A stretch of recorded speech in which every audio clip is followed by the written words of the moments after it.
Today we're talking about marathon running.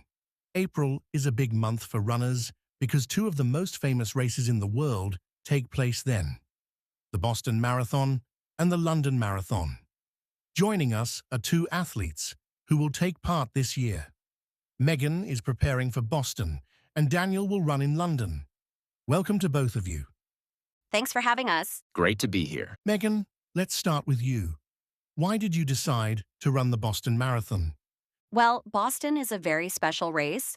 It's actually the oldest annual marathon in the world, so for many runners, it's like a dream. Another thing that makes it unique is that you have to qualify with a fast time in another race before you're allowed to enter. For women, depending on the age, it's under 3.5 hours.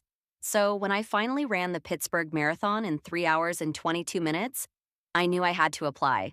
And my coach was behind me all the way. And why is the race always held in April? Well, it's become part of the city's tradition. Because it's a holiday, the streets are full of spectators, and the whole city comes out to watch in all the different neighborhoods. The race is always on Patriots' Day, which is a public holiday in Massachusetts. The marathon has been part of those celebrations for more than a century. There are some famous athletes, of course, but everyone cheers just as hard for the regular runners, too. Daniel, your race is a week later in London. What makes the London Marathon special? Well, London is famous for its atmosphere. You run past incredible landmarks like Tower Bridge and Buckingham Palace, and there are crowds cheering the whole way. But what makes it really different is how much money it raises for charity. Thousands of runners take part specifically to collect donations. So, your motivation is different from Megan's? Yes and no. I'm running partly for the challenge, of course, but I'm also raising money for a medical charity. Many runners wear costumes or unusual outfits to attract attention and encourage people to donate. Well, good luck with the fundraising. Both races take place in spring. Is there a practical reason for that? Definitely. Marathon runners actually prefer cool weather. If it's too hot, it becomes much harder to run long distances safely. April temperatures are usually perfect. Exactly. Also, most runners start training during the winter, so April is the natural time to test whether all that preparation has worked. Training for a marathon must require a lot of commitment. It does. I train about 5 days a week, and my longest runs can be over 30 kilometers.